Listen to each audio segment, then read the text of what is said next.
La mañana en la mansión de los Santana en las afueras de Madrid comenzaba temprano, incluso antes de que la ciudad despertara por completo.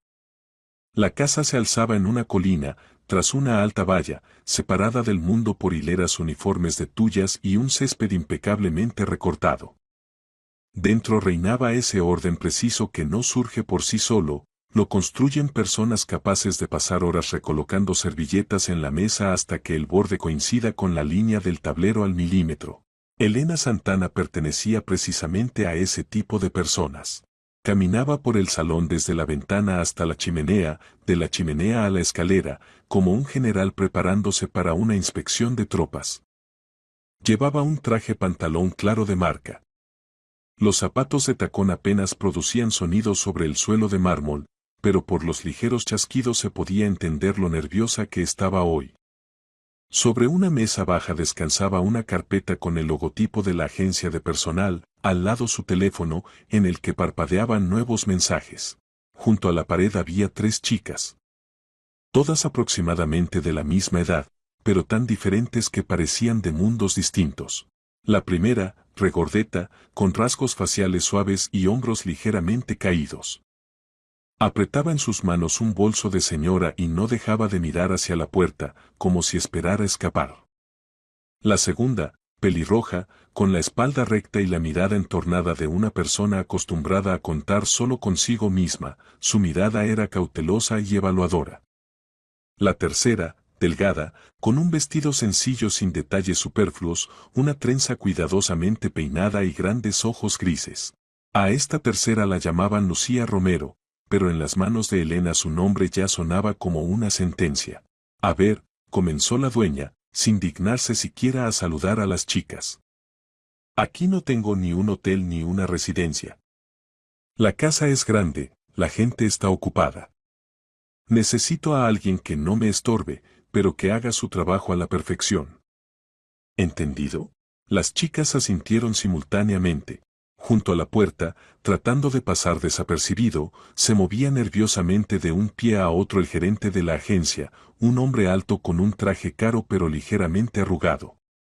El sudor le corría por la sien, no era la primera vez que traía candidatas a esta casa y sabía que cada encuentro con Elena podía terminar en escándalo. La primera, la dueña se detuvo frente a la chica regordeta. ¿Dónde trabajaste antes? En una empresa de limpieza, respondió ella apresuradamente. Atendíamos oficinas, apartamentos, yo. Suficiente, la interrumpió Elena. Solo sabes fregar suelos y tener miedo. No necesito a una chica que tiembla ante su propia voz. Puedes irte. La chica miró asustada al gerente. Este se encogió de hombros con gesto culpable e indicó con la mano la salida. La primera candidata salió del salón casi tropezando. Elena se acercó a la pelirroja. ¿Y tú? Personal privado, respondió esta con seguridad. Trabajé en una casa de campo, en la familia de un empresario. Llevaba el control de productos, me encargaba del guardarropa, ayudaba con los niños. En su voz sonaba una ligera nota de desafío, como si de antemano estuviera segura de su valía. Guardarropa, niños, control. Prolongó Elena. Todo lo sabes hacer, todo lo puedes, ¿nada te asusta? Intento ser útil, se encogió de hombros la chica. Demasiado independiente, concluyó fríamente la dueña. A estas luego no hay quien las pare. Tampoco sirves. El rostro de la pelirroja se tensó, pero guardó silencio. El gerente carraspeó, le indicó la puerta con la cabeza. La segunda candidata se fue, tratando de mantener la cabeza en alto. En el salón quedaron solo 2 personas, Lucía y su futuro destino en la persona de Elena. La dueña rodeó lentamente a Lucía, como si evaluara un mueble antes de comprarlo. ¿Y tú quién eres? Preguntó, deteniendo la mirada en su vestido sencillo y zapatos baratos. Lucía Romero, respondió la chica, tratando de que su voz sonara firme. Del orfanato de Castilla. La agencia me envió a ustedes para un periodo de prueba. La palabra orfanato pareció golpear el aire. En la habitación se volvió perceptiblemente más fría. Elena levantó bruscamente las cejas. ¿Qué? Se volvió hacia el gerente. ¿Me trajiste a esta? ¿De un orfanato? En el currículum dice que tiene buenas referencias. Balbució este. Excelentes comentarios de los tutores. Pero viene de un orfanato. La voz de la dueña se volvió instantáneamente dura y fuerte. ¿Y si roba algo? Esas luego son ladronas y estafadoras. Están acostumbradas a tomar, no a ganarse las cosas. No necesito riesgos. Lucía apretó apenas perceptiblemente los dedos. Estas palabras ya las había escuchado más de una vez, más allá de los informes oficiales y las sonrisas de los benefactores. A la gente le gustaba hablar de destinos difíciles, pero mucho más a menudo susurraban sobre orígenes dudosos. Estaba acostumbrada a esos susurros, pero ahora las palabras golpearon inesperadamente cerca. Aquí, en la casa donde todo brillaba y resplandecía, la habían marcado inmediatamente como una fuente de amenaza. Lucía no bajó la mirada. El orfanato le había enseñado, si te encoges y te haces más pequeña, pisotean más fuerte. Tengo un certificado limpio, dijo en voz baja. Pasé el examen médico, las verificaciones. Sé trabajar. Y no robo. Elena torció el gesto. Por supuesto. Todos dicen eso. Hasta que desaparece algo valioso de la casa. Y en ese momento entró en el salón Rafael Santana. Apareció como si todo este tiempo hubiera estado detrás de la puerta esperando el momento adecuado. Alto, corpulento, con vaqueros oscuros y camisa clara sin corbata, no parecía la imagen del millonario perfecto de las revistas de moda, pero en su porte se sentía el poder de una persona acostumbrada a no explicar sus decisiones. ¿Qué tenemos aquí? Se detuvo en el borde de la alfombra, recorriendo la habitación con la mirada. ¿Otra selección? El gerente se animó visiblemente. Rafael, buenas tardes. Traje candidatas, como pidió. Ahora la señora. La señora ya decidió todo, lo interrumpió Elena. A dos las descarté de inmediato. Queda esta, señaló a Lucía, pero no pienso aceptarla en la casa. Viene de un orfanato. Rafael dirigió la mirada hacia la chica. Lucía sintió como esa mirada parecía penetrar más allá de la evaluación superficial. No solo la valoraba como objeto de trabajo, sino que trataba de entender qué clase de persona estaba frente a él. Sus cejas ligeramente fruncidas delataban que estaba acostumbrado a ver en las personas más que solo un historial de la agencia. ¿De dónde? Preguntó. Del orfanato de Castilla, repitió Lucía con calma. Desde que nací. Ahora a través del programa de empleo nos envían a diferentes ciudades. Hablaba con firmeza, sin autocompasión. En su voz había más informe que confesión. Rafael asintió, como si hubiera notado algo importante. Recordó al muchacho que él mismo había sido, cuando cargaba cajas pesadas en un almacén y oía cómo los jefes susurraban a sus espaldas, sin padre, madre sola, seguro terminará en el crimen. Entonces decidió que nunca permitiría que lo juzgaran por su origen. Y ahora en los ojos de Lucía vio la misma terquedad silenciosa, el deseo de demostrar que no era peor que nadie. ¿Dónde están las otras? Preguntó al gerente. Ya se fueron, se apresuró a responder este. Elena. Las otras no las necesitamos, dijo Rafael con calma. Vi el currículum de esta chica. Educación, características. Me convence. Elena se volvió bruscamente hacia él. ¿Hablas en serio? En su voz apareció incredulidad. Ni siquiera hablaste con ella como es debido. ¿Y hace falta? Se encogió ligeramente de hombros. Tú misma dijiste, necesitamos a alguien que no estorbe y trabaje honestamente. Ella servirá. No sabes nada de ella. Estalló Elena. Ella, en cambio de las otras y aún menos, la interrumpió con calma. Y no estoy seguro de que necesite confiar en personas solo porque crecieron en familias correctas. Volvió a mirar a Lucía. Empezarás hoy, pronunció. Periodo de prueba de un mes. Salario según el contrato, comida, alojamiento aquí. Si surgen preguntas, dirígete a Valentina, ella te explicará cómo funciona todo. Todavía no está contratada. No aguantó Elena. No estoy de acuerdo. Rafael se volvió hacia su esposa lentamente, con una paciencia cansada. Esta es mi casa, dijo en voz baja. Y mi personal. Yo tomé la decisión. Varios segundos se miraron el uno al otro, como dos personas que llevan mucho tiempo viviendo juntas, pero que están en orillas opuestas. Elena fue la primera en apartar la mirada, pero claramente no aceptó sus palabras. Haz lo que quieras, dijo fríamente.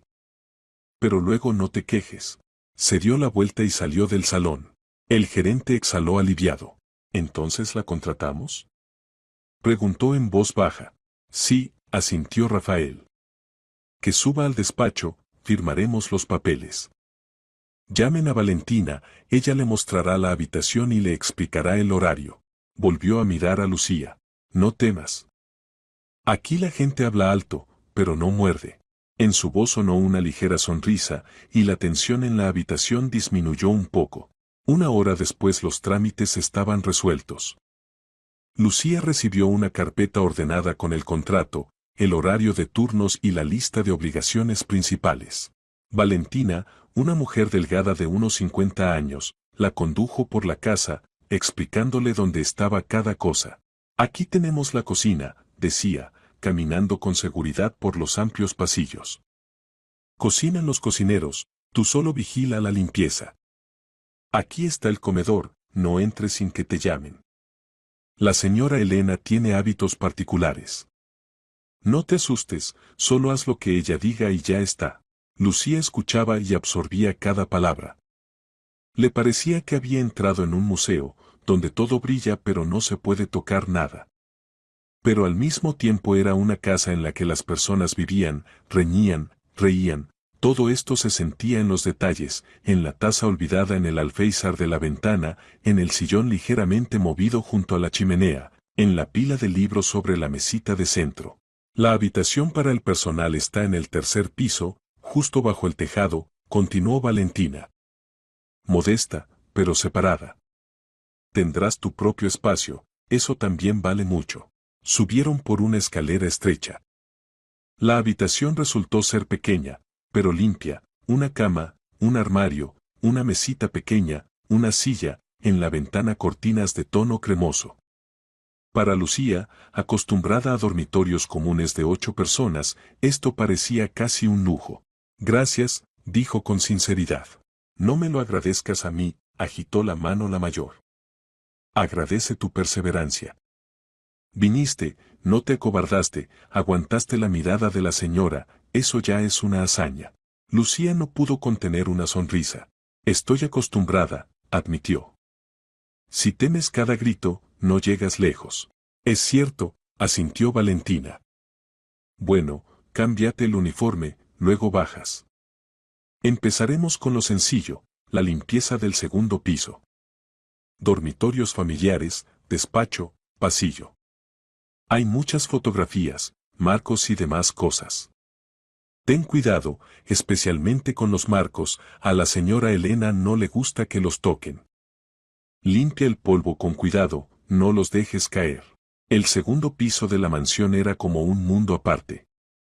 Aquí los pasos ajenos sonaban más fuerte que en el primero. En las paredes colgaban cuadros, predominantemente paisajes y abstracciones en marcos caros. Entre ellos, fotografías, en blanco y negro, a color, grandes y pequeñas. Lucía se movía de una habitación a otra, limpiando cuidadosamente las superficies. No se apresuraba, pero tampoco alargaba el trabajo, tratando de encontrar ese ritmo preciso en el que se puede hacer todo con calidad y al mismo tiempo no provocar observaciones innecesarias. Frente al despacho de Rafael se detuvo, pero no entró. La puerta estaba bien cerrada, y en la lista para el primer día figuraba solo pasillo y sala del segundo piso. Se concentró en los marcos con fotografías. En una, la dueña con un vestido de verano en el jardín. En otra, un niño de unos 3 años en un parque infantil, con un cochecito de juguete brillante en las manos. Tomó con cuidado el siguiente marco. Era un retrato. Un niño de unos 5 años, con una chaqueta cara, el cabello ligeramente despeinado, la mirada directa, inesperadamente adulta para su edad. Al fondo se veía un parque infantil, pero ya otro, con superficie blanda, un nuevo complejo de juegos. Lucía se quedó paralizada. En su cabeza algo hizo clic, como un interruptor atascado que de repente funcionara tras un largo silencio. Ante sus ojos apareció otra imagen, un pasillo frío del orfanato, paredes grises, largas filas de camas. En una de ellas está sentado este mismo niño, solo que la ropa gastada, la mirada baja, las manos apretando convulsivamente el borde de la manta. No habla, susurra la educadora. Es complicado. Grita por las noches, pero no dice palabras. Lucía entonces era solo un par de años mayor que él, pero este niño se le grabó en la memoria. Pequeño, perdido, con esa misma mirada, demasiado seria.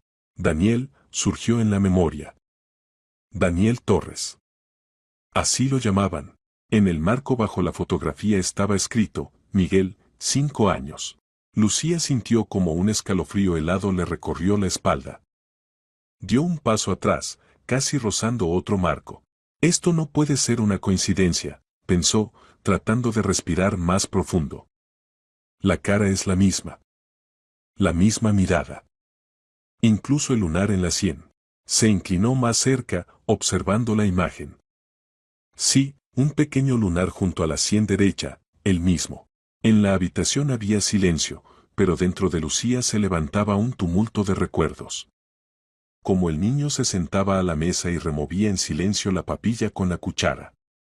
Como no reaccionaba a las preguntas, tomó el marco con ambas manos. ¿Qué hace la foto de Daniel en la casa de un millonario? Pasó por su mente. ¿Por qué este niño está aquí, como parte de una historia familiar ajena? En el estómago sintió una contracción desagradable. Valentina había dicho, con los marcos ten cuidado, no los dejes caer. Pero no advirtió que uno de ellos le voltearía todo el pasado. Hasta la noche trabajó en piloto automático.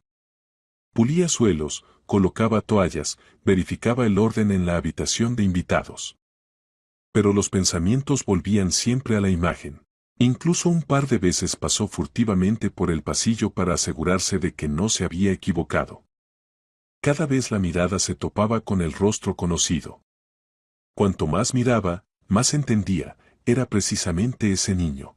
Después de la cena, cuando el personal terminó sus asuntos, la casa se calmó un poco. Desde la cocina se oían voces bajas de los cocineros, en el primer piso alguien de seguridad veía la televisión, la música sonaba amortiguada. Lucía estaba junto a la entrada al segundo piso y decidía si subir o no. Las dudas la ahogaban. Puede ser un error. Puede que me lo haya inventado. Pero ¿y si no? ¿Y si es verdad, y él? ¿Lo buscaban?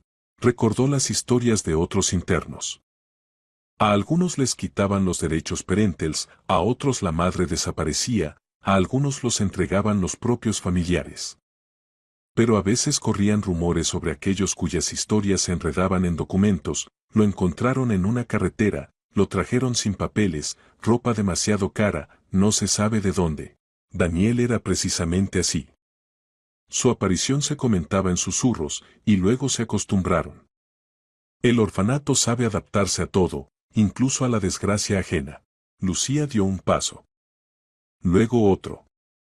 La escalera parecía más larga que por la mañana. La puerta del despacho de Rafael estaba entreabierta. Desde dentro fluía la luz cálida de una lámpara de escritorio. Se armó de valor, tocó suavemente en el marco de la puerta. Adelante, sonó desde dentro. Entró, apretando contra el pecho el marco que había tomado del camino de la pared. Rafael estaba sentado a la mesa, con gafas, inclinado sobre el portátil. En la mesa había una taza de té, al lado una pila de papeles. Se veía cansado, pero concentrado. Una sombra difusa bajo los ojos delataba noches de insomnio a las que ya estaba acostumbrado. Levantó la mirada.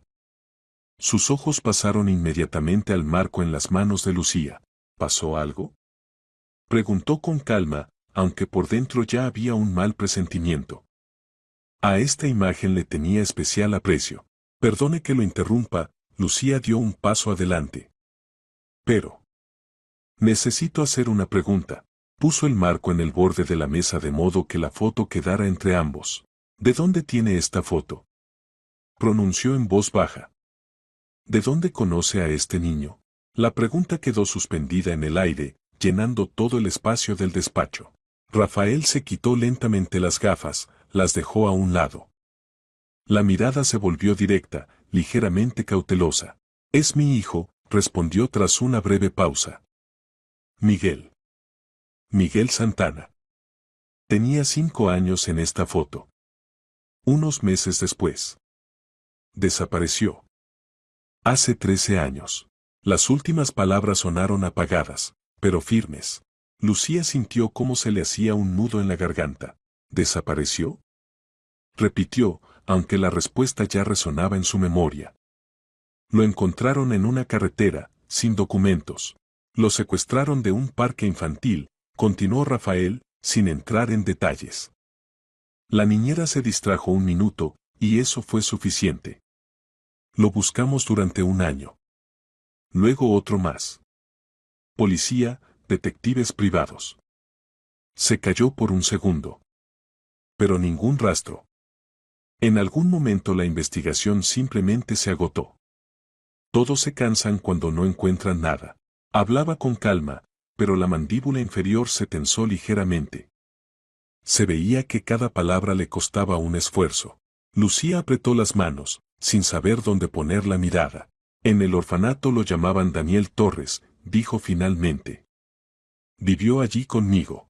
Rafael la miró como si el suelo bajo sus pies se hubiera agrietado inesperadamente. ¿Cómo dijiste? La voz se volvió ronca. Repite. En el orfanato Pinar Alto, provincia de Castilla, pronunció Lucía con claridad. Lo trajeron allí cuando tenía aproximadamente la misma edad que en esta foto. No hablaba. Las educadoras decían que lo encontraron en una carretera. No había documentos. Le hicieron nuevos, le dieron el nombre de Año. El apellido Torres. Pero. Es él. Estoy segura. La sangre subió al rostro de Rafael. Se levantó de la silla tan ligero como si lo hubiera lanzado un resorte invisible. ¿Entiendes lo que estás diciendo? Casi susurró. Entiendo, respondió Lucía en voz baja. Yo estaba allí. Lo vi. Viví con él en el mismo orfanato. Él. Estuvo casi 1 año sin hablar. Solo gritaba por las noches, llamaba a mamá. Y luego empezó a responder al nombre de Daniel. En ese momento la puerta del despacho se abrió sin llamar. En el umbral estaba Elena. Entró tan bruscamente como si hubiera oído una señal de alarma. ¿Qué está pasando aquí? Su mirada pasó del rostro cauteloso del marido a Lucía y se detuvo en el marco sobre la mesa. Pedí que no tocaran las fotografías familiares. Lucía instintivamente dio un paso atrás. Perdone, intentó explicar. Yo. Silencio. Rugió Elena. ¿Quién te dio permiso para andar llevando por la casa nuestras cosas personales? ¿Quién eres tú aquí para entrometerte en nuestro pasado? Rafael se volvió hacia su esposa. Es mi hijo, dijo con claridad. ¿Y mi pasado? Y yo mismo decidiré quién puede hablar de él. ¿Pero qué puede saber ella de él? Estalló Elena. Una chica cualquiera de un orfanato.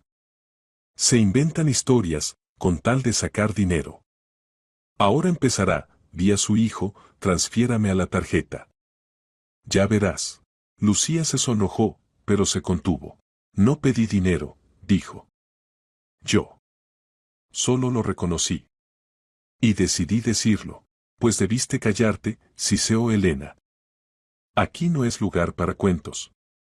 Ya vivimos todo lo que se puede vivir, y no permitiré que alguien saque esto de nuevo para sus juegos. Rafael golpeó bruscamente la mesa con la palma. El sonido retumbó por la habitación.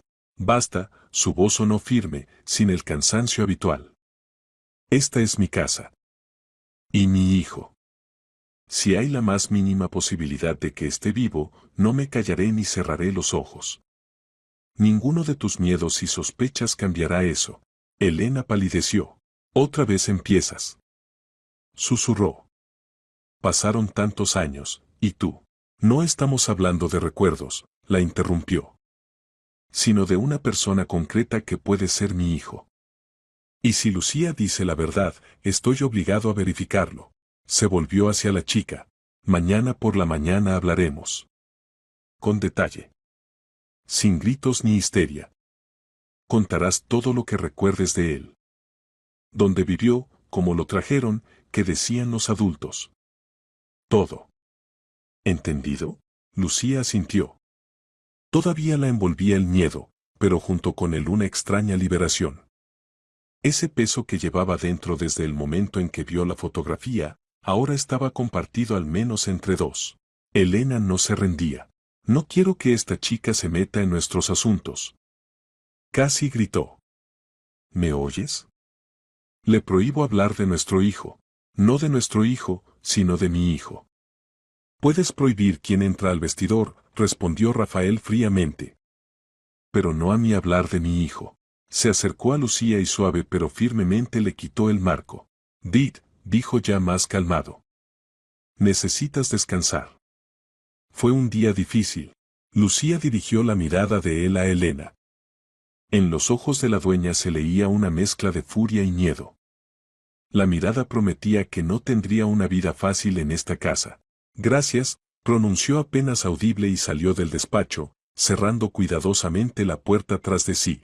Detrás de la pared aún se oían por mucho tiempo fragmentos de frases, entonaciones bruscas, pero ya no se distinguían las palabras. La casa volvió a ser ajena y demasiado grande, pero dentro de Lucía algo se había movido. En su pequeña habitación se sentó en la cama y apoyó las palmas en las rodillas. El silencio oprimía. Desde la ventana solo se veía el cielo nocturno y las escasas luces de las casas vecinas tras la alta valla. Recordó el primer día en que apareció el niño en el orfanato. Entonces le parecía que él venía de otra vida. Zapatillas ajenas, demasiado nuevas, chaquetas sin codos gastados, cabello cuidadosamente cortado. Pero el signo principal de no como todos no estaba ni siquiera en eso, sino en su silencio. A los niños les es propio hacer ruido, gritar, llorar, discutir. Él se sentaba en silencio y miraba a un punto fijo. Lucía entonces se acercó a él con un cochecito de juguete, se lo pidió la educadora, juega con él, tú eres la más comunicativa. Puso el cochecito al lado, lo empujó por la mesa, sonrió. El niño no la miró. Pero tras unos minutos tomó el cochecito en la mano y lo apretó fuerte. Esa noche lloró. Bajo, ahogándose, pero sin llamar a nadie. Luego se acercó la educadora, lo abrazó, susurraba algo tranquilizador. Pero él seguía temblando. Tras unos meses empezaron a llamarlo Daniel. Era más sencillo para todos. Los documentos aparecieron después, junto con el nuevo apellido. Lucía no sabía de dónde había salido, para los internos era solo una anotación en un papel. Y ahora su rostro la miraba desde la pared de una casa rica. Si es él, pensaba mirando la ventana oscura, entonces 13 años vivió sin saber quién era en realidad. Como yo. Solo que yo no tuve a nadie que me buscara. Y a él. Resultó que lo esperaban. Este pensamiento apretó más fuerte que todas las ofensas de Elena. Lucía se acostó, pero el sueño no llegaba. Escuchaba la casa, los pasos en el pasillo, el rumor lejano de un coche, el golpe de la cancela en la entrada. Parecía que hasta las paredes aquí sabían guardar secretos. La mañana prometía ser difícil. Le tocaba volver al pasado que había intentado cerrar hace mucho. No sabía cómo terminaría todo, pero sentía una cosa, la vida anterior ya no volvería. La mañana comenzó incluso antes de que el personal se dispersara por sus obligaciones. En la casa reinaba un silencio poco habitual. Incluso Elena, que habitualmente armaba escándalo porque el hervidor había hervido demasiado fuerte, hoy guardaba silencio. Solo deslizó la mirada sobre Lucía cuando ésta apareció en el pasillo del segundo piso, pero no dijo nada. Sus ojos estaban cautelosos, punzantes, como los de una persona que siente una amenaza pero aún no entiende de dónde vendrá exactamente. Lucía trataba de no cruzarse con ella la mirada. Subió al tercer piso, asegurándose de tener tiempo para arreglarse. Hoy sería la conversación. con Rafael. Sobre lo que recordaba, sobre ese niño que vivió en Pinar Alto. Temía no decir algo incorrecto, temía olvidar algún detalle capaz de convertirse en prueba. Cuando bajó al despacho, Rafael ya esperaba. Estaba sentado en el sillón junto a la ventana, en la mesa una taza de té a medio beber, al lado ese mismo marco. Señaló el sillón enfrente. Siéntate. Lucía se sentó, poniendo las manos sobre las rodillas. Empecemos desde el principio, dijo él, inclinándose hacia adelante. Cuéntame cómo lo trajeron. Ella respiró más profundo y comenzó a hablar. Fue hace mucho, dijo Lucía, como verificando cada detalle en la memoria. Entonces tenía unos 5 años, así decían las educadoras. Llevaba una chaqueta cara, inusualmente limpio para un niño que supuestamente encontraron en una carretera. Normalmente los niños que traían con esa formulación estaban, bueno, congelados, extenuados, a menudo con moretones o señales de mal cuidado. Pero él no. Él estaba simplemente perdido. Rafael escuchaba sin interrumpir. Lo trajeron tarde por la noche. La educadora contaba que los papeles eran temporales, hechos a toda prisa. No había nombre. Apellido tampoco. Solo la edad, aproximada. Y que al niño lo encontraron en una carretera a varios kilómetros del pueblo más cercano. Lo recogió una mujer, iba a casa después del turno. Dijo que vio al niño en el arcén. Estaba de pie mirando hacia el bosque. No lloraba. No pedía ayuda. Lucía hizo una pausa. Después lo comentábamos a menudo entre nosotros. Los niños, sabes, o llaman a los adultos, o corren, o se esconden. Él simplemente estaba de pie. Como si esperara que alguien volviera por él. Y estuvo así tanto tiempo que no sentía miedo. Solo silencio. Rafael escuchaba atentamente cada palabra. No hablaba, continuó ella. En absoluto. Los primeros meses, silencio. Luego gritos por las noches. Llamaba. Pero no se entendía a quién. A veces me parecía que intentaba recordar su nombre, pero no. No lo recordaba. La doctora decía que eso pasa por el shock. Que la memoria puede bloquearse en un momento y no volver durante años. Bajó los ojos. Luego hubo nuevos documentos. Entonces nos reunieron a todos por grupos, explicaron que teníamos a Daniel. Los documentos se hicieron rápido. Nombre, apellido, fecha de nacimiento, los mismos datos que todos los niños encontrados. Se acostumbró al nombre Daniel no de inmediato. Los primeros meses no respondía. Las educadoras bromeaban que tiene carácter. Pero nosotros sabíamos que simplemente no aceptaba el nuevo nombre. Solo más tarde, cuando empezó a hablar poco a poco. Empezó a reaccionar. Rafael cerró los ojos durante unos segundos. Dime. Pronunció en voz baja. ¿Dijo algo sobre de dónde era? Lucía negó con la cabeza. No. No podía explicarlo. Solo a veces decía, allí Luz, allí mamá, me perdí. Y una vez, lo recuerdo muy bien, dijo bajito, sonrisita. Luego lloró. No entendimos qué era. Rafael abrió los ojos. La mirada se volvió pesada. Sonrisita. Repitió. Era un juguete. Un pequeño osito de peluche. Su primer juguete favorito. No se separaba de él casi hasta los 5 años. Y luego lo perdió, lo olvidó en el parque infantil. Sufrió mucho. A Lucía le recorrió un escalofrío. Los detalles coincidían. Demasiado exactos para ser casualidad. Ahora yo te contaré, dijo Rafael, lo que pasó el día en que desapareció. Hablaba lentamente, como si cada palabra abriera camino a través del pasado. Fue por la tarde. Con mi primera esposa Carmen lo llevamos a un centro de desarrollo infantil. Allí había un parque, clases, pedagogos. Todo era seguro. La niñera jugaba con los niños, los dejamos literalmente 1 hora. Carmen dijo que quería entrar a la tienda a comprarle ropa nueva, las zapatillas le quedaban chicas. Sonrió amargamente.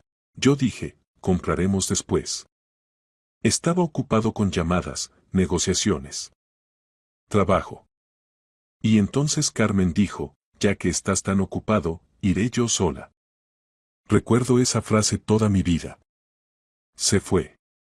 Yo fui al coche a hablar por trabajo. Y en algún momento me llama la niñera. Voz histérica. Miguel desapareció. Lucía escuchaba sin respirar. Carmen y yo llegamos al parque al mismo tiempo. La niñera dijo, estaba en el tobogán. Me di la vuelta por una llamada.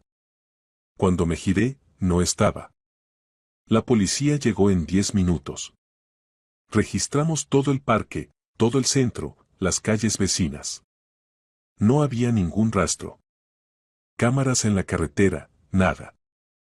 Cámaras en el centro, nada. Como si se hubiera evaporado. Continuó y se veía que le costaba recordar esto. Vivimos un año intentando encontrarlo.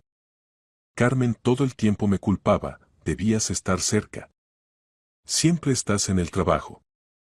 Siempre. Y yo aceptaba esas palabras. Porque yo mismo pensaba lo mismo. Cuando pasó un año sin ni una sola pista, Carmen se quebró. Dijo que ya no podía vivir en esta casa. Se fue. Tiempo después se casó con Andrés Ruiz. Tuvieron una hija, Sofía. Lucía no sabía qué decir. La historia era dura, pero en ella se sentía una cosa, Rafael no se resignó. Ni ese año ni después. ¿Y su segunda esposa? Preguntó con cuidado. Rafael apartó la mirada. Entonces parecía que Elena apoyaba. Me ayudaba a seguir viviendo. Y ahora a veces pienso que simplemente estuvo cerca en el momento justo. No continuó. Pero la pausa dijo mucho más. Quiero saber todo, dijo. Pero hay cosas que debe averiguar no tú, sino un profesional. Ya llamé a un detective privado. Se llama Sergio Vega. Tiene experiencia, es muy competente. Sabe encontrar lo que otros ni siquiera notan. Él ayudará. Se levantó y se acercó a la ventana. Hoy mismo. Vendrá. Y empezaremos la investigación de nuevo. ¿Quiere encontrar a Daniel? Preguntó Lucía. Quiero encontrar a mi hijo, respondió Rafael seriamente. ¿Y si Daniel es él? Lo recuperaremos. Se dio la vuelta. ¿Estás dispuesta a ayudar? Lucía asintió. Dispuesta. Quiero que salga la verdad. Él se lo merece. Rafael asintió. Entonces prepárate. Hoy tú y Sergio volarán a Castilla. Al orfanato Pinar Alto. Hay que verificar documentos, encontrar educadoras, hablar con la directora.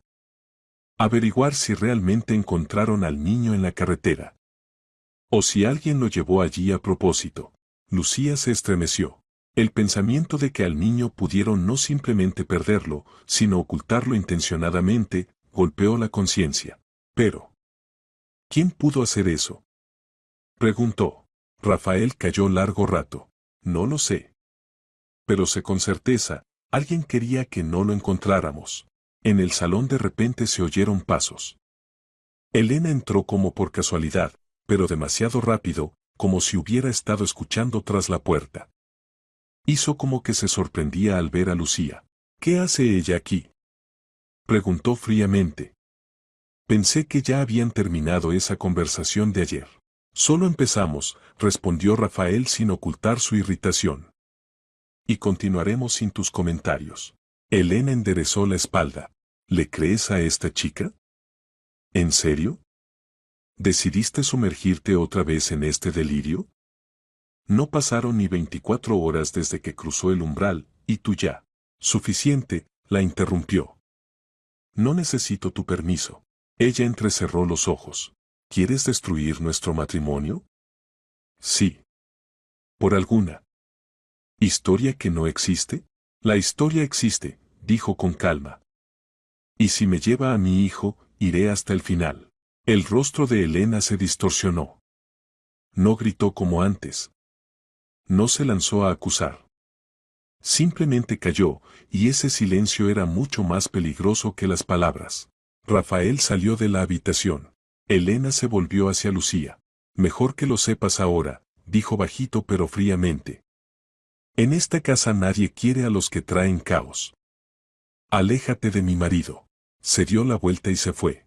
Lucía se quedó sin moverse, sintiendo como el frío se extendía por el pecho.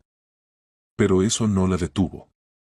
El miedo no es motivo para callar. Una hora después llegó a la casa Sergio Vega.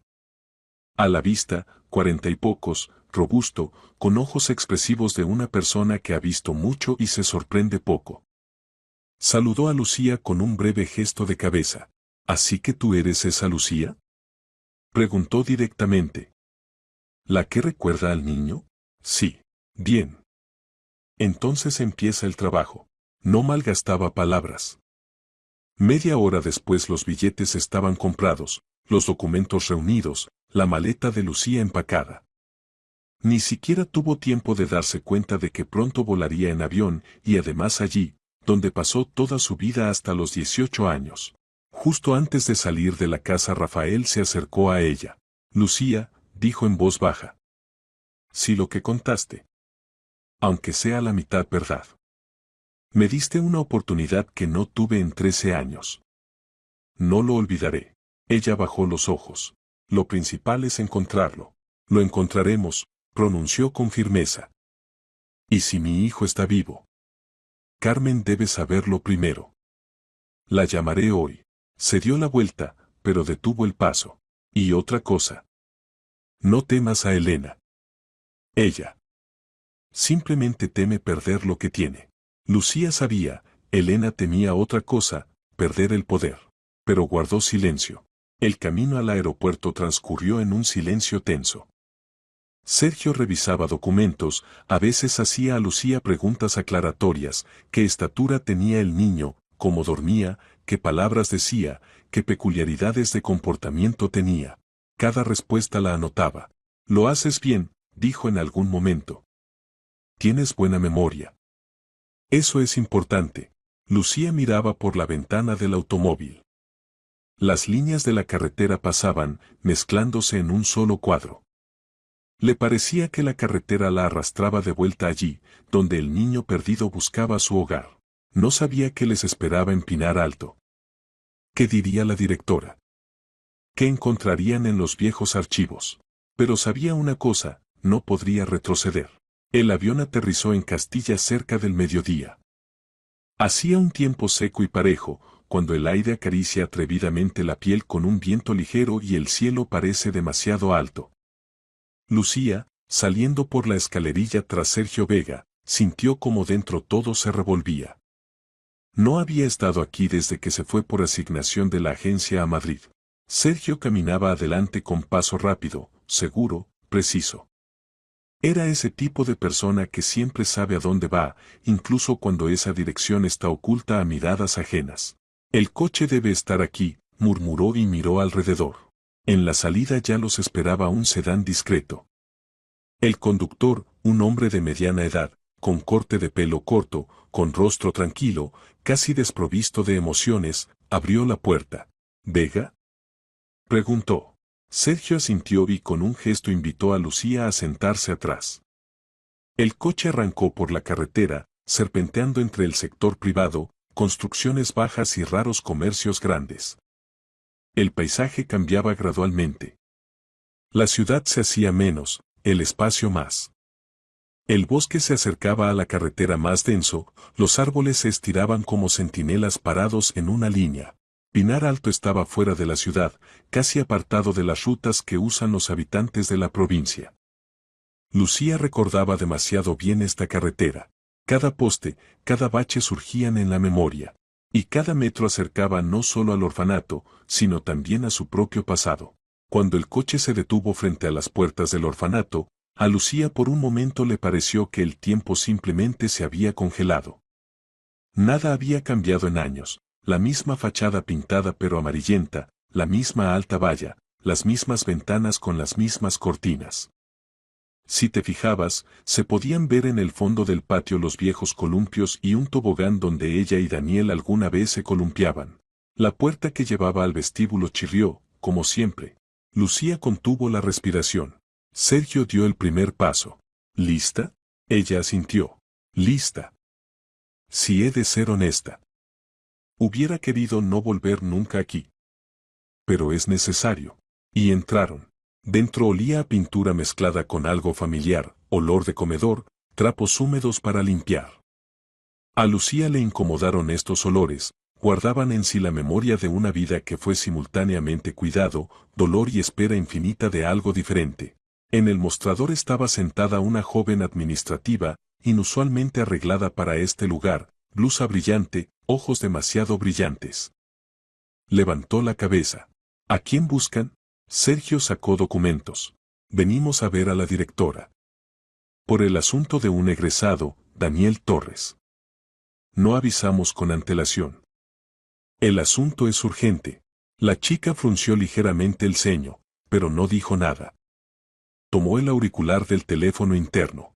¿Margarita? Vienen a verla. Personas por el asunto de Daniel Torres. Sí, ahora mismo. Colgó el teléfono y señaló la escalera. Tercer piso, despacho al final del pasillo. Sergio asintió. Lucía lo siguió en silencio.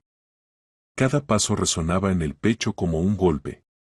Le parecía que las paredes como si le susurraran, ¿recuerdas? ¿Recuerdas? El tercer piso los recibió con olor a muebles viejos y papeles de archivo. La puerta con la placa directora estaba ligeramente entreabierta. Sergio llamó. Adelante. Se oyó una voz femenina. Entraron. Detrás de la mesa estaba sentada una mujer de unos 50 años, no muy alta, corpulenta, con el cabello recogido en un peinado. Su sonrisa era demasiado amplia para ser sincera. Buenas tardes. Dijo. Soy Margarita, directora del orfanato. La decisión sobre la colocación laboral de Daniel, espero, ¿no presenta problemas? Se adaptó perfectamente. Es un buen chico, trabajador. Sin problemas. Sergio se sentó sin mostrar emociones. No venimos por la colocación laboral. Puso ante ella una identificación. Investigamos la desaparición de un niño que desapareció hace muchos años. Necesitamos hablar sobre el chico según documentos, Daniel Torres. La sonrisa de la directora se apagó ligeramente. Bueno. Se trabó un poco. Él nos dejó hace poco. ¿Qué les interesa exactamente? Sergio se inclinó hacia adelante. Todo. Desde el momento de su aparición aquí.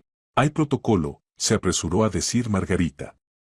Versión oficial, niño encontrado en carretera, sin documentos. Edad determinada aproximadamente, unos 5 años. Bien vestido, pero... Se trabó por un segundo.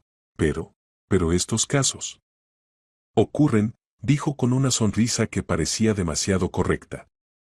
Quizá lo perdieron en el camino, quizá. Pasan cosas.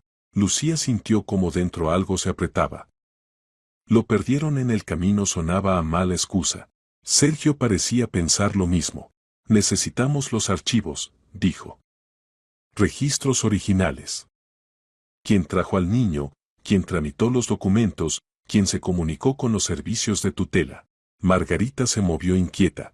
Los archivos. Parte no es accesible. Los documentos viejos no los guardamos en su totalidad. Entonces debe haber copias en alguna parte. O cuadernos, dijo Sergio con calma. Las educadoras a menudo llevan registros personales. Necesitamos cualquier dato. La directora entrecerró los ojos. Lucía, pronunció, como si solo ahora notara a Lucía. Te recuerdo. DAO Grupo número 3. Eras una chica capaz. ¿Para qué necesitas todo esto? ¿Qué les contaste a estas personas? Miró a la chica como si fuera una amenaza. La verdad, respondió Lucía con firmeza. Que Daniel no es solo un niño encontrado. Que él. No es casualidad. La directora se levantó bruscamente. Son acusaciones graves. Su voz tembló. Trabajamos según documentos estatales. Sin ninguna infracción. Sergio sacó tranquilamente una libreta. No acusamos. Verificamos. Y usted ahora reacciona demasiado. Emocionalmente. Margarita enrojeció. Varios segundos guardó silencio. Luego de repente dijo, váyanse. No estoy obligada a dar información sin requerimiento oficial. Sergio sonrió, fríamente, un poco. El requerimiento oficial ya está en camino. Y mientras tanto hablaremos con quienes no cubren papeles con sus propios miedos. Se levantó. Lucía lo siguió. Cuando salieron al pasillo, Sergio dijo en voz baja, oculta algo. Es evidente. Pero tenemos otro camino. Hablaste de una educadora que te ayudaba. ¿Cómo se llama? Aurora Campos, respondió Lucía. Hace tiempo que se jubiló. Ella. Es bondadosa. Era como una madre para nosotros. Pues a ella iremos. La casa de Aurora estaba cerca, un pequeño apartamento de una habitación en un viejo edificio de ladrillo. Lucía se ponía nerviosa cuando acercaba la mano al timbre. La puerta se abrió casi de inmediato. Lucía. Susurró Aurora, y sus ojos se llenaron inmediatamente de calidez. ¿Cómo has crecido? Dios mío, qué adulta eres ahora. Abrazó a Lucía de verdad, como solo saben hacerlo quienes aman sinceramente. Sergio asintió. ¿Podemos entrar? Por supuesto, pasen. La anfitriona se hizo a un lado. Solo prepararé té. En el apartamento había limpieza y comodidad.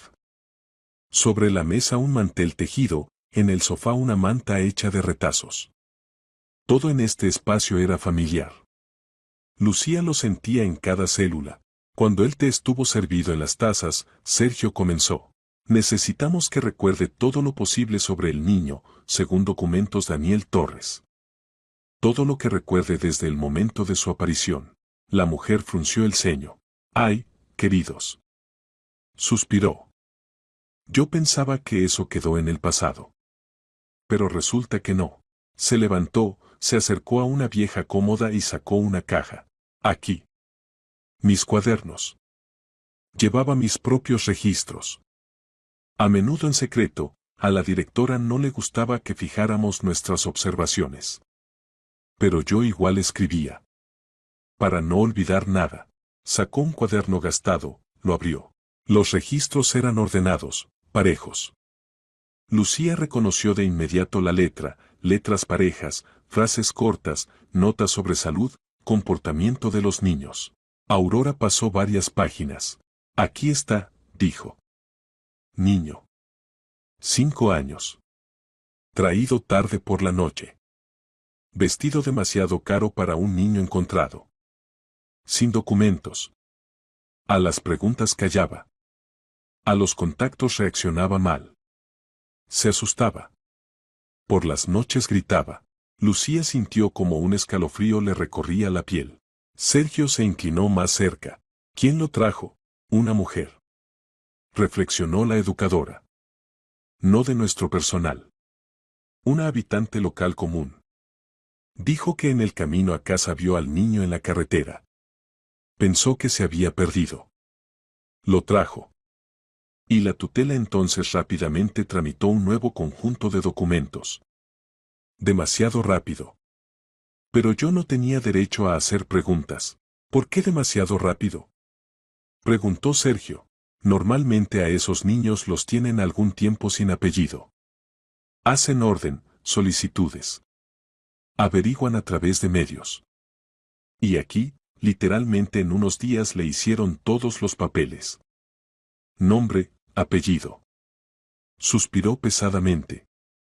Y yo pensaba, ¿de dónde tiene un niño encontrado una chaqueta tan cara? Y las zapatillas también. Buenas. Lucía apretó las manos. ¿Y quién tramitó los documentos? Aurora bajó los ojos. La directora. Y el supervisor de colocación. Lo llamábamos Antonio Durán. Venía a menudo. Miraba a los niños. Anotaba algo. Al niño también lo miró. especialmente largo. Decía que tenía perspectivas. Entonces no entendí. Y ahora, cuando oigo esas palabras, me da miedo. Sergio se tensó. Antonio Durán. ¿Estás segura? Por supuesto que estoy segura. Es difícil olvidarlo. Un hombre tan frío. Mira como si decidiera dónde venderte. Lucía palideció. Sergio cerró lentamente el cuaderno. Hay información suficiente, dijo. Ahora necesitamos verificar dónde está ahora este Durán y qué empresas están detrás de su colocación. Aurora tomó a Lucía de la mano. Hijita, dijo. Si descubriste algo importante, lucha. El niño era bueno. Callado, pero bueno. Siempre pensé que no simplemente se perdió. Él. Como si se hubiera ido de algún lugar donde lo esperaban. Lucía apenas contuvo las lágrimas. Gracias, susurró. A la salida del apartamento Lucía necesitó tiempo para recuperar el aliento. Demasiadas emociones, recuerdos, detalles. Sergio estaba al lado, pensativo. ¿Necesitas reponerte? Ella negó con la cabeza. No. Necesito seguir adelante. Debo ayudar. Sergio la miró como si la evaluara como aliada, no como una chica del orfanato. Entonces el siguiente paso es una conversación con la directora. Otra vez. Solo que ahora será dura. Cuando volvieron al orfanato, Margarita ya se veía cautelosa. Entendió que no se habían ido, y claramente temía. Sergio entró en el despacho con paso seguro. Tenemos los registros de Aurora, dijo inmediatamente. Y difieren de sus palabras. Es hora de explicar por qué los documentos del niño se tramitaron en 2 días, no en 2 meses. ¿Y por qué el supervisor Durán venía al niño tan seguido? El rostro de la directora se cubrió de manchas rojas. Yo no sé nada de sus intenciones.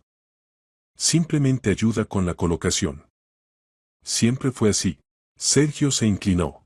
¿Dónde está Daniel ahora? La dirección. Yo. Se trabó. No tengo. Si tiene, dijo con firmeza. La carpeta roja. Vi cómo la guardó cuando entramos la primera vez. Ella se estremeció como si la hubiera golpeado con la palabra. Luego lentamente abrió el armario, sacó la carpeta roja. Aquí. Su voz casi se quebró. Sergio abrió la carpeta. Documentos, copias de asignaciones, direcciones de residencias. Y el apellido, supervisor, Antonio Durán. Madrid, construcción, residencia de la empresa Construjefesto. Sergio negó con la cabeza. A quienes tramitan a través de Durán rara vez les pagan. Trabajan 12 horas. Sin días libres. Sin documentos. Lucía sintió como un frío le recorría la piel. Aurora tenía razón. Daniel no era solo un niño perdido. Era un hijo perdido. Sergio cerró la carpeta de golpe. Averiguamos todo lo que necesitábamos. ¿Y usted? Prepárese para inspecciones. Le esperan preguntas. Muchas preguntas. Se dio la vuelta y salió. Lucía lo siguió. Cuando ya estaban sentados en el coche, Sergio dijo: Ahora está claro, Daniel hace poco se fue a Madrid. Y cayó en las redes de Durán. Eso es peligroso. Muy peligroso.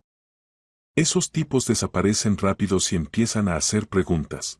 Él puede. Lucía no terminó. Todo es posible, dijo Sergio secamente. Pero si está vivo, lo encontraremos. Está vivo. Lo siento, respondió Lucía. Sergio la miró. Entonces apurémonos. En Madrid puede estar en completa dependencia de esa gente. Y si Elena está relacionada con Durán, como sospecho. Hay poco tiempo. 1 hora después estaban de nuevo en el aeropuerto. Esta vez el vuelo parecía más largo. Lucía miraba por la ventanilla, y ante sus ojos una y otra vez aparecía el niño pequeño, callado, asustado, pero vivo. Y adelante les esperaba Madrid. Y la verdad de la que ya era imposible huir. El avión aterrizó en Madrid entrada la noche. Por la ventanilla parpadeaban las luces extendidas a lo largo de la autopista y los tejados. Lucía sentía como cada metro de acercamiento a Madrid le oprimía el pecho, sabía que en algún lugar aquí, entre miles de personas, decenas de residencias e infinitas obras de construcción, se encontraba Daniel. Sergio y Lucía iban en taxi, él no apartaba la mirada del teléfono. Hacía anotaciones, buscaba conexiones entre personas, cifras y direcciones. ¿Estás preocupada?, preguntó sin levantar los ojos. Lucía suspiró. Mucho. Temo que él. Se trabó a mitad de la frase, que puede no creer. Que piense que lo inventé todo. No tiene que creer ahora, respondió Sergio. Pero verá que lo conoces. Y eso lo enganchará. Y luego, análisis de ADN. Solo pruebas. Las emociones al principio son enemigas.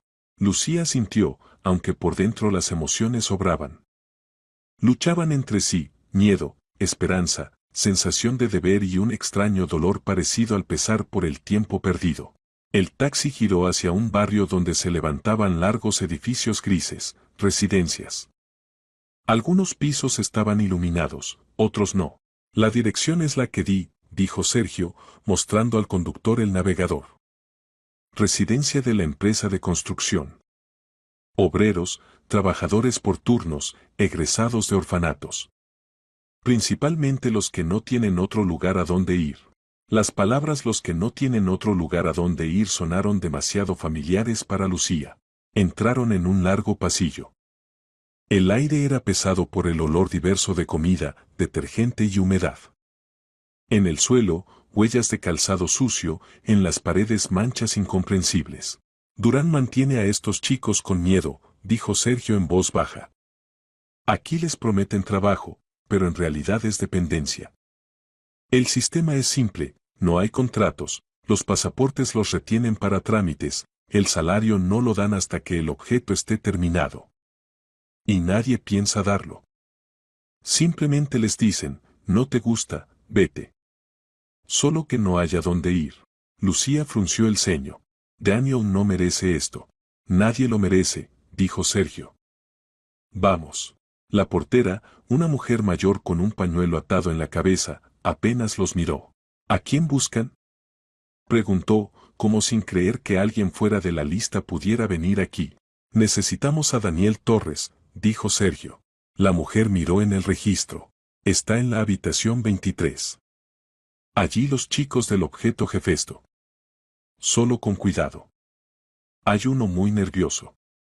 Llegó hace poco. La cabeza le. Ya saben. Se tocó la sien. Subieron al segundo piso. El pasillo era largo, con paredes agrietadas, las lámparas temblaban en los soportes del techo. Cerca de algunas puertas había botas, chaquetas colgadas directamente en clavos. La habitación 23 estaba al final. Sergio llamó. Al principio nadie respondió. Luego, pasos. Pesados, sin ganas de acercarse. La puerta se abrió. En el umbral había un chico delgado, pálido. El rostro duro, agotado. Los ojos apagados, pero en el fondo acechaba la sombra de una persona que ha visto mucho pero aún no se ha roto. Lucía ahogó un grito. Era él. Un poco mayor, más adulto, pero el mismo. El mismo lunar junto a la sien. La misma mirada ligeramente fruncida, como si siempre estuviera alerta. Daniel. Dijo en voz baja. El chico se estremeció. Luego retrocedió bruscamente. Tú. Miraba como si hubiera visto un fantasma. ¿Lucía? Tú. ¿Cómo? Vine, susurró ella. A buscarte. Él se sorprendió. ¿Para qué? Tú. Lucía lo miró a los ojos, y su voz tembló. Eres hijo de Rafael Santana. Tú. Desapareciste hace muchos años. Te buscaban. Daniel cerró bruscamente la puerta. Sergio logró poner el pie, la puerta golpeó su bota. Chico, tranquilo. No somos tus enemigos, dijo con firmeza. Te mostraremos documentos. Hay fotos. Hay registros del orfanato. Daniel respiraba pesadamente detrás de la puerta. Esto es una estafa, dijo. Así siempre empieza. Prometen que eres alguien importante y luego te meten en tonterías. He visto esto. No. No lo necesito. Nadie te meterá en nada, dijo Sergio con calma. Ofrecemos una prueba. ADN. En un laboratorio independiente. Si no hay coincidencia, desaparecemos. Y olvidas todo lo que dijimos. Si la hay, conocerás la verdad. Lucía presionó la palma contra la superficie fría de la puerta. Daniel. Por favor. Debes saber. Yo te conozco. Recuerdo cómo dijiste tu primera palabra. Recuerdo cómo temías a la oscuridad. Cómo sujetabas el cochecito. Su voz temblaba. Esto no puede ser mentira. Debes saber. El silencio duró varios segundos. Luego la puerta se abrió lentamente. Daniel se veía como si las dudas lo desgarraran por dentro. Miró a Lucía, en su mirada se mezclaban miedo, incomprensión, amargura. Si mienten, dijo, me iré. Y no me volverán a ver. Ninguna mentira, dijo Sergio. Solo hechos. El camino al laboratorio transcurrió casi en silencio. Daniel estaba sentado en el pasillo, miraba a un punto fijo. Lucía observaba de reojo cómo se encogía ante cada sonido fuerte, seguía siendo ese niño que se asustaba con los ruidos bruscos. Solo que ahora esos miedos eran más profundos. En el laboratorio todo tomó unos 10 minutos. Las muestras se tomaron de él y de Rafael, que antes ya había traído la suya. Vega lo organizó todo de antemano. Los resultados estarán mañana por la mañana, dijo el técnico. Daniel salió a la calle como después de un interrogatorio, no de un análisis. Se volvió hacia la carretera. Todo esto da miedo. A mí también, dijo Lucía. Mientras tanto en otro extremo de la ciudad ocurría algo muy diferente. Rafael estaba junto a la entrada de la sala de llegadas en la estación, apretando nerviosamente el teléfono. A su lado el guardaespaldas, que nunca había visto a su jefe así. Normalmente Santana se mantenía firme, seguro, equilibrado. Ahora su mirada saltaba de las personas a las puertas, respiraba más profundo de lo normal. El tren llegó con un ligero retraso. Los pasajeros empezaron a salir por las puertas. Y tras un par de minutos la vio. A Carmen. Llevaba en las manos una pequeña bolsa de viaje, al lado iba Andrés, su marido, tranquilo, mesurado, confiable. Un poco atrás, Sofía, su hija, con el ceño fruncido y evidente cautela en la mirada. Carmen vio a Rafael primero. Y se detuvo. 13 años no se borran así nomás. No se convierten en niebla. Están entre las personas como un muro. Pero en ese momento los muros parecieron caer. Rafael dio un paso al encuentro. Carmen no lo abrazó. No se permitió tal debilidad. Pero sus labios temblaban. ¿Es verdad? Susurró. ¿Él puede estar vivo? Es posible, dijo Rafael. Esperamos confirmación. Encontramos un rastro. Él salió hace muy poco del orfanato. Y ya cayó en malas manos. Sofía frunció el ceño aún más. ¿Qué chico? ¿Para qué vinimos aquí? Preguntó en susurro a su madre. Carmen acarició a su hija en el hombro. Sofía, si es verdad. Si apareció tu hermano. Debemos estar con él. Andrés asintió a Rafael. Si el chico está vivo, ayudaremos. Entiendo que les será difícil. Rafael sintió gratitud hacia este hombre, a quien antes solo conocía por fotos en redes sociales. Andrés no necesitaba ser parte de un drama ajeno.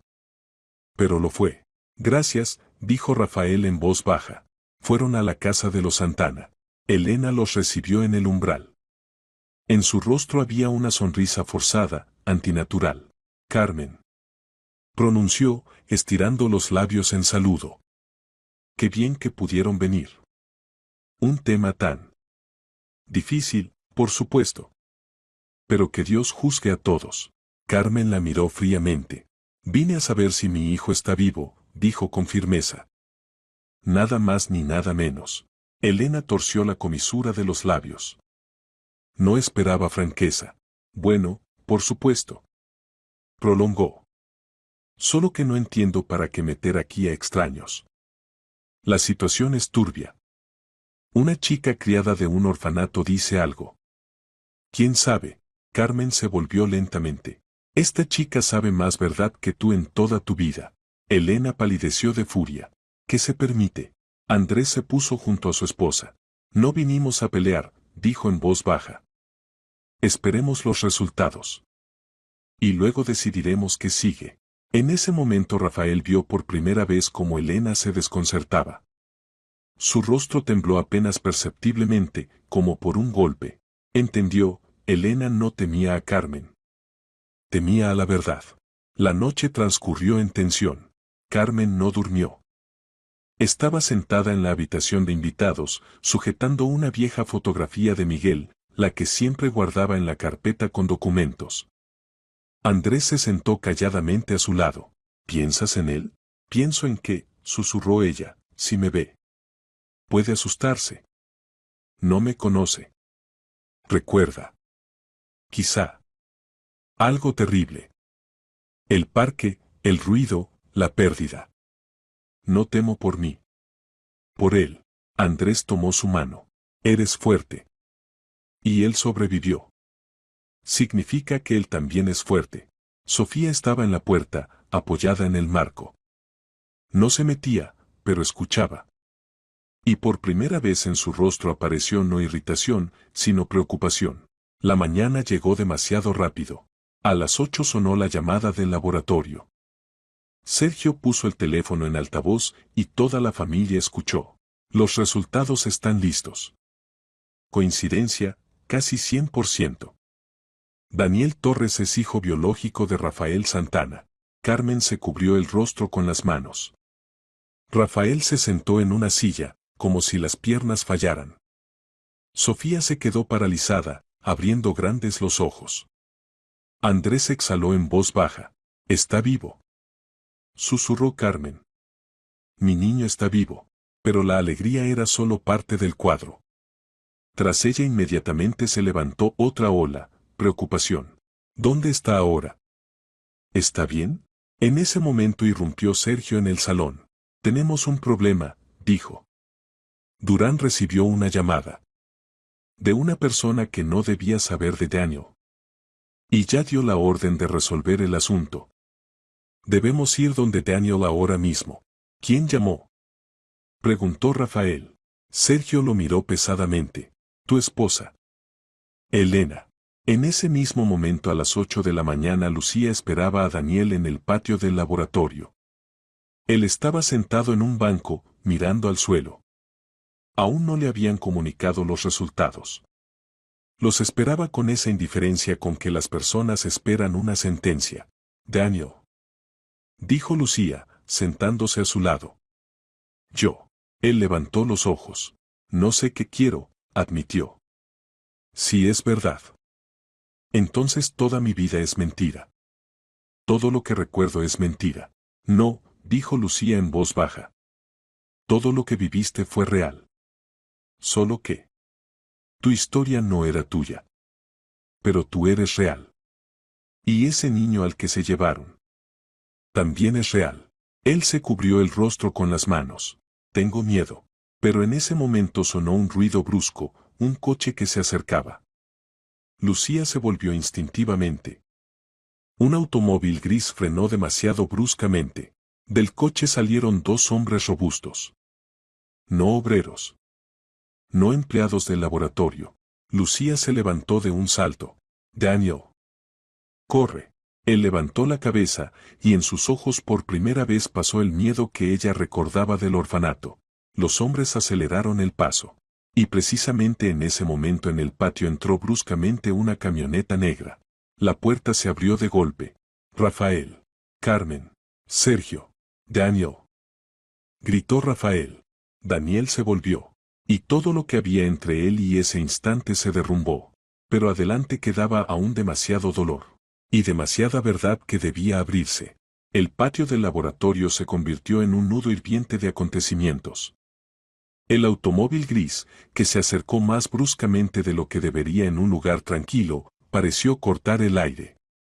Lucía estaba frente a Daniel, tratando de cubrirlo con su cuerpo. No fue la razón, sino el instinto lo que la hizo dar ese paso. Los dos hombres salieron del coche simultáneamente. Sus movimientos eran precisos, rápidos, en sus manos no había armas, pero no era necesario, por la forma de caminar, por las miradas, por las mandíbulas apretadas quedaba claro. Personas acostumbradas a resolver asuntos con métodos de los que normalmente se habla en susurros. Sergio Vega evaluó la situación instantáneamente, pero los hombres ya caminaban. Caminaban con seguridad. No corrían, ¿para qué? Estaban acostumbrados a que las personas no tienen tiempo de resistir. Daniel los vio y como si se paralizara. Se pegó a la pared, se desconcertó, la respiración se volvió brusca. Así se veía en el orfanato, cuando de noche gritaba por las pesadillas y no podía entender dónde estaba. Daniel. Gritó Lucía. Mírame. No allá, a mí. Él dirigió la mirada, y eso salvó la situación. El estupor pasó. Uno de los hombres se apresuró, extendiendo la mano. Chico. Vamos a hablar. Sergio dio un paso brusco adelante, extendiendo la palma. Ni un paso más. Apártate, Vega, pronunció fríamente el mayor de los dos. Nos dijeron que trajéramos al chico. Nada más. ¿Quién lo dijo? Preguntó Sergio en voz baja. Silencio. Pero el silencio fue respuesta. Y entonces sonó una voz que rompió la tensión. Daniel. Era difícil reconocer a Carmen en ese momento.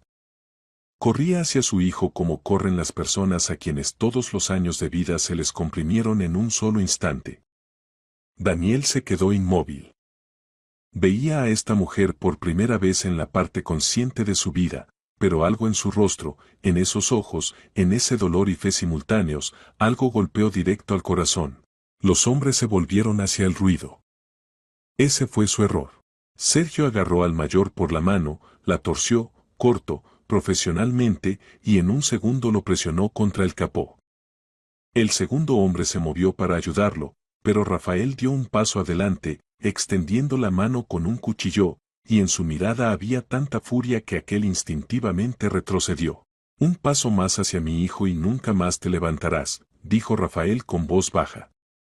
Baja, y por eso terrible. El hombre levantó las manos. Nosotros. Solo cumplimos órdenes. ¿De quién? Preguntó Sergio. El segundo se trabó. Una mujer. Dijo, el chico debe desaparecer antes de la noche. Prometió 3 millones. No sabemos nombres, pero todos entendieron. No se necesitaba el nombre. Los tres, Rafael, Lucía y Sergio, pronunciaron simultáneamente. Elena. Se subieron al coche tan rápido que nadie tuvo tiempo de darse cuenta de lo que hacía. Carmen sujetaba a su hijo por los hombros, como si temiera que pudiera disolverse, desaparecer otra vez. Daniel temblaba. Lucía se sentó a su lado, puso la mano sobre su palma. Todo está bien. ¿Oyes? Todo. Estás a salvo. Él la miraba como si solo su voz mantuviera al mundo sin desmoronarse. Sergio se sentó al volante, arrancó el motor. Ahora vamos a la casa de los Santana. Allí, conversación completa. Se acabaron los juegos. La mansión nos recibió con un silencio inquietante. Parecía que hasta las paredes sentían la tormenta que se acercaba. Sergio entró primero, verificando las habitaciones. Rafael iba tras él, sosteniéndose para no derrumbarse bajo el peso de lo que ocurría. Elena estaba en el salón junto a la ventana. En las manos, una copa. Llena. No tocaba el vino, solo la sostenía, como si eso pudiera darle apoyo. Vio a todos. Vio a Daniel. Y su rostro se distorsionó tan bruscamente como si alguien le arrancara la máscara que había llevado muchos años. Esto no es real, murmuró. Es un espectáculo. Otro intento de... Basta, dijo Rafael. Basta de mentiras. Elena dio un paso atrás. Yo nada. Yo. Pero en la habitación entró Sergio. Puso sobre la mesa una carpeta gruesa. Aquí, dijo, está todo. Cada uno de tus pasos durante 13 años. Elena palideció. Esto es falso. Sergio abrió la carpeta. Transferencias de dinero a una persona que hace 13 años trabajaba como conductor en el Centro de Desarrollo Infantil. Por extraña coincidencia, precisamente en los días en que desapareció Miguel, Elena se sentó. Las piernas no aguantaron. Sergio continuaba, pasando páginas como una sentencia. Detalle de llamadas a la niñera. Tuyas. Conversaciones largas una semana antes del secuestro. Rafael cerró los ojos. Carmen se quedó inmóvil. Más, dijo Sergio. Detalle de llamadas con Antonio Durán. Transferencias regulares. Y recientemente, un mensaje, vigila a los egresados. Uno recuerda demasiado. Elena gritó. Yo. No quise hacerle daño. Quise una vida normal. Él estorbaba. Era un recordatorio de tu familia anterior. Era un obstáculo.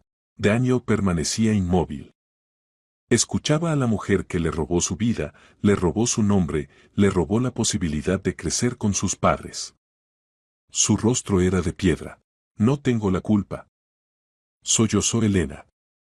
Solo. Quería estar cerca de ti, Rafael. Quería que fuéramos una familia. Real. Sin pasado. Sin Miguel. Para que Carmen se fuera a ella misma. Miró a Rafael, mirada llena de desesperación, miedo y algo parecido a la locura. Lo hice por nosotros. Por ti. Rafael se acercó lentamente. ¿Por mí? Robaste a mi hijo. Robaste 13 años de su vida. Quisiste que yo viviera contigo pensando que mi hijo estaba muerto. Esto. Se trabó, es peor que cualquier asesinato. Se volvió. Tan lento como si cada célula de su cuerpo resistiera ese giro. Carmen dio un paso adelante. Sus ojos brillaban, pero en ellos no había histeria ni amenaza, solo claridad helada. Destruiste una vida ajena, dijo. Y ahora vendrá el pago. Elena cayó de rodillas. Pero ni eso provocaba compasión, demasiado tarde. Sergio sacó el teléfono. Los materiales están transmitidos. El grupo estará aquí en 10 minutos. Elena tembló. Rafael. Diles. Di. Tú me amabas. Me amabas. Rafael no se volvió. Amé a la mujer que me inventé. Pero ella no existía. Cuando la policía entró a la casa, Elena no resistió. Solo miraba a todos alrededor con turbia sorpresa, como si el mundo de repente hubiera dejado de obedecer las reglas que ella consideraba inquebrantables. La sacaron. Ni siquiera se volvió hacia Daniel. Sabía que allí no había perdón. Cuando la casa se vació, llegó un silencio casi aterrador. Todos permanecían callados. Daniel, entre su madre y su padre, a quienes no recordaba, pero que nunca dejaron de ser su familia. Carmen se acercó con cuidado a él. ¿Puedo?, preguntó, extendiendo los brazos. Él asintió. Y ella lo abrazó. Largo. En silencio. Sin palabras. Andrés estaba al lado, sin interferir, pero apoyando a Carmen. Era una persona que sabía aceptar la vida tal como es, y no romperse. Sofía se acercó un poco después. Su mirada era mezcla de celos, miedo y curiosidad. Tú. Pronunció tímidamente, tú realmente. ¿Eres mi hermano? Daniel la miró. Un poco desconcertado. Pero luego de repente sonrió, la sonrisa más real, cálida, un poco insegura. Parece que sí. Bueno. Si tú no estás del todo en contra. Sofía se rascó la nariz. Puedo mostrarte un par de aplicaciones para el celular. Él se rió. Y esa risa fue el primer sonido luminoso de todo el día. Rafael se acercó a Lucía. Su voz era ronca, pero segura. Estuviste cerca entonces, cuando nadie estuvo. Lo encontraste. No me dejaste morir de incertidumbre. No sé con qué se puede pagar esto. Lucía negó con la cabeza. No necesito pago. Necesitaba ayudarlo. Y a todos ustedes. Entonces quédate, dijo él. No como criada. Ese no es tu lugar en ese rol. Tu fuerza es otra.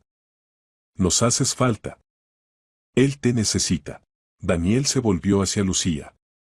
Y por primera vez en el día en su mirada no había distanciamiento ni miedo, sino gratitud. La tarde cayó sobre la casa. Todos se reunieron en la gran habitación, donde por primera vez no había sombra de Elena, solo personas unidas por un dolor común y una nueva esperanza común. Carmen sujetaba la mano de su hijo. Rafael estaba sentado al lado, como si tratara de recuperar los años perdidos. Andrés y Sofía, parte de esta nueva, inusual, pero real familia. Lucía estaba un poco apartada. No quería molestar. Pero Daniel la llamó. Lucía. Siéntate. Tú. También eres parte de esto. Ella se acercó más. Daniel los miró a todos. Y dijo en voz baja, ya no me llaman huérfano. Tengo un nombre. Miguel Santana. Y tengo personas que me necesitan. Y que yo necesito. Sonrió. Con calma. De verdad. Todos callaban y sonreían. Las palabras ahora no eran necesarias. A veces la verdad cuesta 13 años de silencio. Pero cuando llega, devuelve a quienes se creían perdidos para siempre.